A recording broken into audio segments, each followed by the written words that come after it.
Sir నమస్కారం sir. నమస్తే. Sir Pawan Kalyan గారు మొన్న ప్రయాగ్‌రాజ్‌లో పుణ్యస్నానం చేస్తున్నప్పటి వీడియోలు, ఫోటోలు సోషల్ మీడియాలో తెగ వైరల్ అవ్వడం చూసాం సార్. అయితే దీన్ని కొంతమంది మార్ఫింగ్ చేయడమో, లేకుంటే బాడీ షేమింగ్ చేయడమో ఆయన పైన ఇలా చేసి రకరకంగా మీమ్స్ క్రియేట్ చేసి సోషల్ మీడియాలో రోల్ అయితే చేశారు సార్.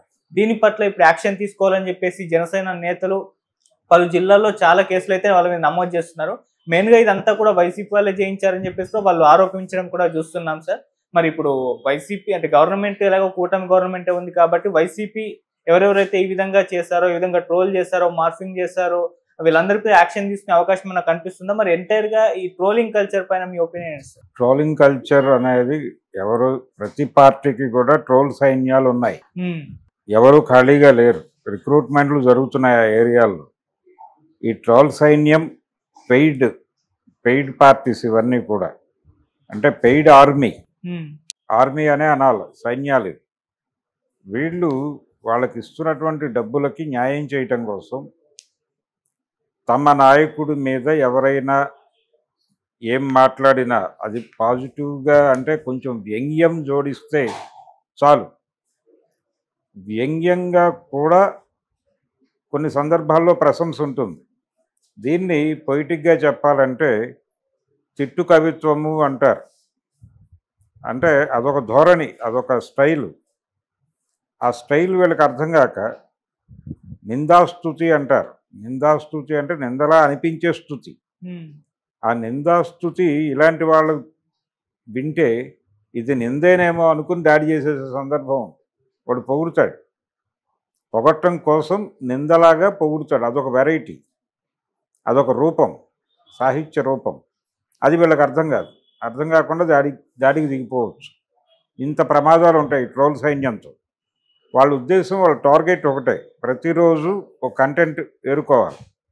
ఈ కంటెంట్ అంటే వాళ్ళు ఏ నాయకుడికైతే పనిచేస్తున్నారో ఆ నాయకుడి గురించి ఎక్కడ ఏం మాట్లాడుతున్నారు, ఎవరెవరు ఏం మాట్లాడుతున్నారో దాన్ని ఎంపిక చేసుకుని వాళ్ళ మీద దాడి చేయాలి. ఇన్ని దాడులు చేశాం మేము చూపిస్తే వాళ్ళకి డబ్బులు వస్తాయి. ఇది జరుగుతోంది. ఇందులో భాగంగానే ఈ ట్రోల్ సైన్యాలు పుట్టి ఆ ట్రోల్ సైన్యాలు ఈ కార్యక్రమాలన్నీ నిర్వహిస్తున్నాయి, ఈ యుద్ధాలు నిర్వహిస్తున్నాయి. ఈ ట్రోల్ యుద్ధాలు జరుగుతున్నాయి. ప్రపంచ యుద్ధాలు జరుగుతాయా లేదా సంబంధం లేదు, కానీ ట్రోల్ యుద్ధాలు జరుగుతున్నాయి. మీమ్ యుద్ధాలు కూడా జరుగుతున్నాయి.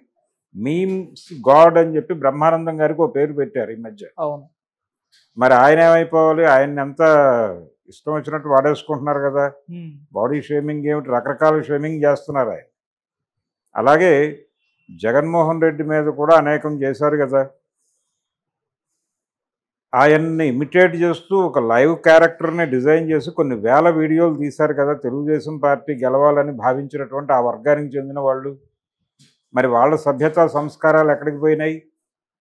జైల్లో ఉంటే జగన్ ఎలా మాట్లాడతాడో కూడా వీడియోలు తీసి ఒక డమ్మీ క్యారెక్టర్తో చేయించి పెట్టారు కదా. మరి ఆ సంస్కారం వీళ్ళు చేసేది సంస్కారం కాదు. వీళ్ళు బాడీ షేమింగ్ చేశారు అనుకుందాం, చేయటం తప్పే.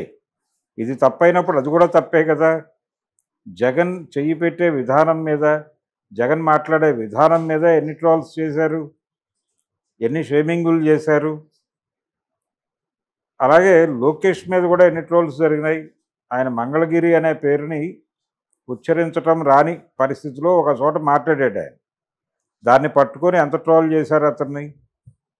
రాహుల్ గాంధీని పప్పు అని ప్రమోట్ చేయడం కోసం, పప్పు అనే పేరుతో అతన్ని బ్రాండ్ చేయడం కోసం ఎన్ని వందల కోట్లు ఖర్చు పెట్టి ఉంటుంది భారతీయ జనతా పార్టీ. లోకేష్ని పప్పుగా బ్రాండ్ చేయడానికి వీళ్ళంతా ఖర్చు పెట్టి ఉంటారు, జగన్ సైన్యం. ఇవి జరుగుతాయి. ఇవన్నీ జరపటం కోసమే రెండు పనులు ఉంటాయి ట్రోలర్స్కి. ఒకటేమో తమ నాయకుడి మీద ఎవరైనా మాట్లాడితే వాళ్ళ మీద తక్షణ దాడి చేయటం ఒక ప్రోగ్రాం. రెండో ప్రోగ్రాం ఏంటంటే తమ ప్రత్యర్థుల్ని ఎక్కడెక్కడ రెడిక్యూల్ చేయడానికి అవకాశం ఉంటుందో అక్కడ ఇమ్మీడియట్గా రెడిక్యూల్ చేయాలి, అపహాస్యం చేయాలి. వాళ్ళు చేయకపోతే వాడు ఉద్యోగం సరిగా నిర్వర్తించినట్టు కాదు. వాళ్ళు మనల్ని ఈ నెలలో 30 సార్లు రెడిక్యూల్ చేశారు, మనం కనీసం 20 సార్లు కూడా చేయలేకపోయాం అని చెప్పి వీళ్ళ వీకెండ్ సమావేశాలు, మంత్ ఎండ్ సమావేశాల్లో రివ్యూలు ఉంటాయి. అందుకని వీళ్ళు ప్రోగ్రామ్గా చేస్తారు, ఫోకస్డ్గా చేస్తారు. అట్లా పవన్ కళ్యాణ్ ఇప్పుడు కేసులు పెట్టే ప్రయత్నం చేస్తున్నారు. కేసులు పెట్టడం అనే కల్చర్, అంటే సోషల్ మీడియాలో పోస్ట్ పెడితే ఇమ్మీడియట్గా కేసు పెట్టడం. ఈ కేసులు కూడా ఎలా పెడుతున్నారు, మన రామ్ గోపాల్ వర్మ గారు చెప్పినట్టు ఒక 7-8 ప్రాంతాల్లో పెట్టించేస్తారు. పార్టీ క్యాడర్ ఉంటుంది కాబట్టి. ఈ 4 పోలీస్ స్టేషన్లు 5 పోలీస్ స్టేషన్లు రాష్ట్రానికి 4 చెరుగులా 5 చెరుగులా ఉండి వారందరూ వారి వారి గ్రామాల్లో ఒక పిటిషన్ పడేస్తారు, ఒక కంప్లైంట్. ఆ కంప్లైంట్ మీద వాళ్ళు విచారణ కోరేలాగా వీళ్ళు మోటివేట్ చేస్తారు. ఆ విచారణకి రమ్మంటే వీళ్ళు 5 చోట్లకి తిరగాలి. ఏది పెట్టిన వాళ్ళు ట్రేస్ అయితే, మాట్లాడిన వాళ్ళు సెలబ్రిటీస్ అయితే వాళ్ళు చచ్చినట్టు తిరగాల్సిన ఒక పరిస్థితి అనివార్యంగా ఉంటుందనేది మనం వర్మ గారి కేసు నుంచి అర్థమవుతుంది. అయితే వీళ్ళు దొరుకుతారా? ఇప్పుడు ప్రస్తుతం ఈ బాడీకి షేమింగ్ చేసిన వాళ్ళందరూ అంత ఈజీగా ట్రేస్ అవుతారా అనేది చూడాలి. అందులో కొంతమంది ట్రేస్ అవ్వచ్చు, ట్రేస్ కాని వాళ్ళే ఎక్కువ మంది ఉంటారు. ట్రేస్ కాకుండా జాగ్రత్తలు తీసుకునే ఈ దాడులకు తెగబడతారు. సో ఆ సాంకేతిక పరిజ్ఞానం లేక ఈ మీమ్స్ని ప్రమోట్ చేసిన వాళ్ళు కొంతమంది ఉంటారు. దీన్ని షేర్ చేసిన వాళ్ళు కూడా వచ్చేస్తారు దీనిలోకి, ఈ రాడార్లోకి. ఈ రాడార్లోకి వచ్చేసిన వాళ్ళు ఎంతమంది మీద కేసులు పెడతారు, ఎక్కడెక్కడ పెడతారు, ఏం కష్టాలు పడతారు. ఈ ప్రోగ్రాం అయిపోయిన తర్వాత వీళ్ళు బయటకు వచ్చి ఇది జరిగింది అంటే, కొంతమంది జర్నలిస్టులను కూడా గతంలో అరెస్ట్ చేశారు చంద్రబాబు నాయుడు గారి టైంలో.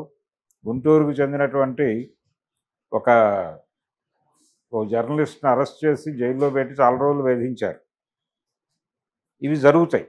అంటే తన మీద నెగిటివ్ వార్తలు ఆధారరహితంగా రాశారు అనే కేసుతో ఆయన్ని టార్గెట్ చేసి పెట్టుకున్నారు లోపల. ఇవి జరుగుతాయి, ఇవి జరగవు అని అనుకోవటం లేదు. కానీ ఈ ట్రోల్ సైన్యము వీళ్ళందరూ కూడా రేపు, అంటే మొన్న జగన్ అన్న మాటే రిపీట్ చేస్తారు వీళ్ళు. ఓకే, మా మీద కేసు పెట్టారు, బాగానే ఉంది, రేపు రాబోయేది మా రాజ్యమే, మేము అప్పుడు మా దగ్గర ఈ కంటెంట్ కూడా ఉంది, అంతా మీరు మా మీద ఎన్ని చేశారో ఆ కంటెంట్ ఉంది మా దగ్గర, మా ప్రోగ్రామే అది కాబట్టి. సో ఆ కంటెంట్ మీద మేము కూడా కేసులు పెడతాం, ఇప్పుడు మీరు పెట్టండి అప్పుడు మేము పెడతాం. అంటే ఇది నిరంతర ప్రక్రియగా నడుస్తూ ఉంటుంది అనేది అర్థం అవుతుంది. ఇది తప్ప దీనివల్ల సాధించేది ఏమి ఉండదు, దాన్ని వదిలేస్తే బెటరు.